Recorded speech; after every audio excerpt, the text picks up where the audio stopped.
आइए हम पास्टर दिनकरन का स्वागत करते हैं जो भारत से आए हैं।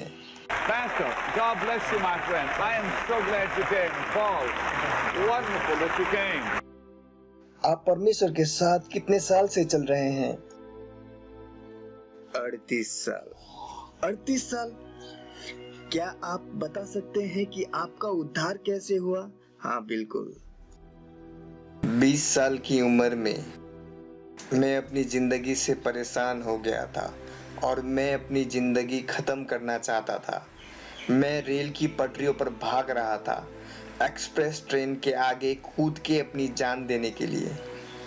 उसी वक्त मेरे एक अंकल जो पुलिस में हैं, वो मेरे को मिले और मुझे यीशु के क्रूस पर चढ़ाने के बारे में बताने लगे। उन्होंने मुझसे कहा, घर जाओ यंग मैन, अपने रूम में जाओ, यीशु के आगे घुटने टेको और उससे पूछो कि तुम्हें तुम्हारा दिल दिखाए और उससे पूछो कि तुम्हें शांति क्यों नहीं है। मैंने बिल्कुल वैसा ही किया और फिर पवित्र आत्मा का अभिषेक आया और मेरा मन बदल दिया। मैंने अपना भूतकाल 4 घंटे तक देखा और पूरे 4 घंटे तक मैं रोता ही रहा। मैंने यीशु को कहा कि मेरे को एक और मौका दीजिए इस दुनिया में जीने के लिए। उसने दया की और मेरे को माफ कर दिया, मेरे को नया मन और दिव्य शांति दी। ये 11 फरवरी 1955 की घटना है। पास्टर दिनकरन जी, आप स्वर्ग गए हैं? आपने स्वर्ग का दौरा किया है? ये आदमी जो मेरे बगल में बैठा है, वे कई बार स्वर्ग गए, वापिस आए और उसके बारे में बताते भी हैं। मेरे को पता है ये एक चौंका देने वाली बात है आप लोगों के लिए, पर पृथ्वी में अभी भी ऐसे लोग मौजूद हैं जो ऐसे अनुभव परमेश्वर के साथ कर चुके हैं। आपने प्रभु को कई बार देखा है। जी हाँ, जब वे आपको दिखाई दिए। जब मैं आपके साथ इंडिया में था, मैं चकित हो गया क्योंकि जब भी आप मीटिंग करते थे, कम से कम 50,000 लोग आए थे आपको सुनने के लिए। इससे पहले कि आप स्वर्ग दौरे की बात करें, मैं एक 90 सेकंड्स का क्लिप दिखाना चाहूँगा आपके सेवकाई का। क्या हम ये कर सकते हैं? जी हाँ, बिल्कुल। इससे पास्टर दिनकरन और इनके अविश्वसनीय काम का परिचय होगा जो इंडिया में होता है। कितने सालों के लिए? करीबन 38 सालों से। करीबन 38 सालों से प्रभु का काम हो रहा है इंडिया में। ये छोटी वीडियो देखिए। Welcome to the Jesus Calls Ministries. I saw a wonderful person, and he said, I am Jesus. Because you sought me diligently, I come in person to bless you. Brother Dinakaran hears the voice of God and brings that message of hope to the millions. Today, he, with his son Dr. Paul Dinakaran, exhibit the love and compassion of Christ to the broken-hearted people around the world through the public meetings. There is a man called Bittu, a brother called Bittu, and you have some other names also. It's starting with Bittu. My name is Bittu Baru. Robin, go and get the pardon from your parents. I want to repent to my parents anywhere in the meeting. I repent today. Sorry, mommy. Sorry, daddy. I love you. Their television ministry. Frank Naveen was healed of blood cancer. He does cycling and he plays cricket now. Through the 24 hours prayer tower and through the individual prayer ministry, the Dinakarans have also established an accredited technical institute where 2,300 students pursue engineering, management and computer science, along with being endowed with the power of the Holy Spirit to be God's ambassadors in the dark world. This is the Jesus Calls Ministry. आपका काम भारत में लाखों को छू रहा है और जब मैं वहाँ था, मैं चकित हुआ जो मैंने देखा। आपने स्वर्ग का दौरा किया। इससे पहले कि आप उसके बारे में बताएं, मैंने सुना कि आप बता रहे थे जब यीशु आपको दिखाई दिया आपके घर में। क्या आप इसके बारे में बता सकते हैं? मेरा दिल यीशु को देने के बाद जब मैं पवित्र वचन पढ़ रहा था, मैंने जाना कि वह मूसा से आमने सामने बात कर रहा है। दाऊद, सैमुअल। क्या आपने प्रभु को मूसा से बातें करते देखा? नहीं, मैंने बाइबल में पढ़ा। और उस बात ने मेरा दिल छू लिया। क्यों आजकल कोई नहीं बोलता कि प्रभु ने मेरे साथ बात की? मैंने कहा, प्रभु, मैं आपको देखना चाहता हूँ, मैं आपको सुनना चाहता हूँ और मैं आपकी आवाज़ सुनना चाहता हूँ। और 10 अक्टूबर 1962 को जब हम घुटनों पर थे, रात की फैमिली प्रेयर में, अचानक प्रभु की उपस्थिति आई और कमरे को भर दिया और एक दिव्य रोशनी छत को चीरती हुई कमरे में आई और उस छोटे से कमरे में घुसी जहां हम प्रार्थना कर रहे थे। और उस अनोखे रोशनी के अंदर अचानक एक अद्भुत व्यक्ति दिखाई दिए और उन्होंने कहा, मैं यीशु हूँ।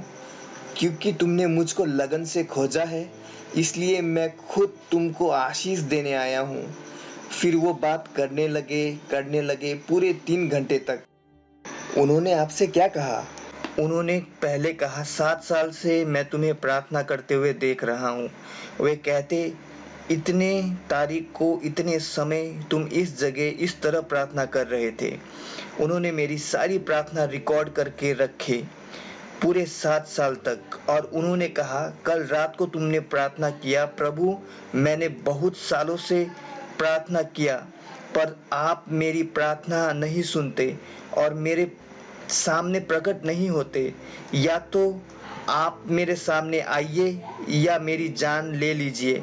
तुमने ये प्रार्थना 12 बजे रात को की थी। मैंने वो प्रार्थना सुन ली और इसलिए मैं तुमको आशीष देने आया हूँ।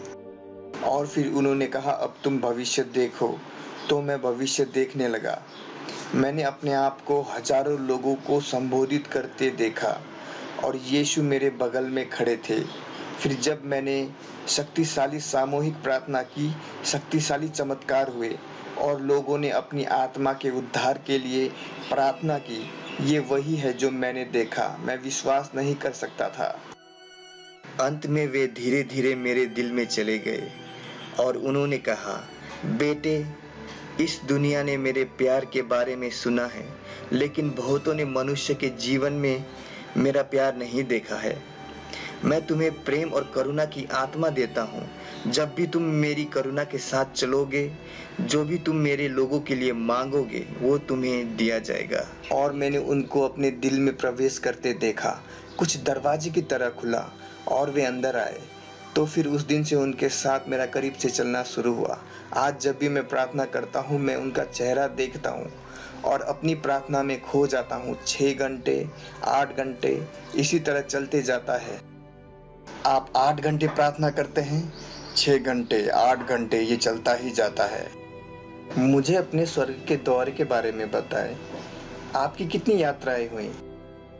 कई सारे। मुझे पहले वाले के बारे में बताएं। खैर, पहले वाला ऐसा था।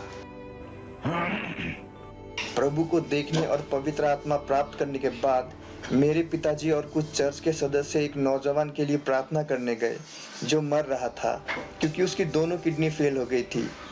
मैं ऐसे ही चले गया और फिर जब मैंने उस नौजवान को देखा, मेरा मन अंदर से रो रहा था और मैं देखना चाहता था कि प्रभु आए और उस नौजवान को ठीक करे, लेकिन मेरे अंदर इतना विश्वास नहीं था कि मैं उसके लिए प्रार्थना करूं। तो मैं वापस आया और बहुत रोया। प्रिय प्रभु, मैं क्यों विश्वास से प्रार्थना नहीं कर सका? मैं आपके पवित्र आत्मा से भरा हूँ। फिर मेरे पास्टर ने मेरे को कहा कि तुमको पहला कोरिन्थी चैप्टर 12, 8 से 10 तक पढ़ना चाहिए, जिसमें पवित्र आत्मा के 9 आशीषों के बारे में बताया गया है। मेरे पास्टर ने कहा कि तुम प्रभु से पवित्र आत्मा के 9 आशीषें मांगो। फिर जब पवित्र आत्मा के आशीषें तुम पर आएंगे, तुम लोगों की मदद कर सकोगे। मैं फिर प्रार्थना करने लगा। पूरे 1 महीने तक मैंने प्रार्थना की और एक सुबह जब मैं अपने कमरे में प्रार्थना कर रहा था, अचानक मैंने एक आवाज सुनी, इधर आओ। और मैंने एक बड़ा हाथ ऊपर से नीचे आते हुए देखा जो मेरे सामने आके रुका और मेरे को पता नहीं पर कैसे मैं खुद उछलकर उस हाथ पर चढ़ गया और ये हाथ मेरे को ऊपर उठाता चला गया। जब मैंने पीछे मुड़ के देखा तो मैंने खुद को नीचे प्रार्थना करते हुए देखा अपने घुटनों पर। आपने अपना शरीर देखा कमरे के अंदर? जी हाँ, बिल्कुल सही। मैं अपने शरीर में सचेत था ऊपर जाते हुए। ये एक असामान्य अनुभव था। तो आपकी आत्मा स्वर्ग गई? जी हाँ, बिल्कुल सही। फिर मैंने बादल, ग्रह और लाखों तारे देखे और फिर कम से कम लाख स्वर्गदूत स्वर्ग में ऊपर से नीचे चलते हुए देखे। और फिर मैंने प्रभु यीशु को देखा और उन्होंने मेरे को पूछा, तुम क्या चाहते हो? मैंने कहा, प्रभु मेरे को पवित्र आत्मा के 9 आशीष दीजिए। फिर यीशु मुस्कुराए। उन्होंने कहा, आओ हम पिता के पास चलते हैं। और फिर से हाथ आया और मेरे को ऊपर उठा लिया। लाखों आत्माओं के बीच से मेरे को किसी दूर जगह में ले जाया गया। आप इसके बारे में पहला तीमोथी 6:15 और 16 में पढ़ सकते हैं। उसमें लिखा है, परमेश्वर अद्भुत प्रकाश के बीच रहता है जिसमें कोई आदमी प्रवेश नहीं कर सकता। और ये जो जगह थी ये बादलों की तरह दिखने वाली चीजों से घिरी थी, पर वो परमेश्वर की महिमा थी। और मैंने एक बड़ा सिंहासन देखा, सफेद सिंहासन जो अनोखे रोशनी से घिरा हुआ था। उस रोशनी के अंदर मैंने किसी को सिंहासन में बैठे हुए देखा, पर उनका चेहरा मैं नहीं देख पाया। फिर से आवाज आई, तुम क्या चाहते हो? पर ये आवाज बहुत अलग थी, गरजती हुई आवाज। मेरे को लगा कि मैं टुकड़ों में बिखर जाऊंगा इस आवाज से। आपने अलग परमेश्वर की आवाज सुनी और यीशु की आवाज सुनी?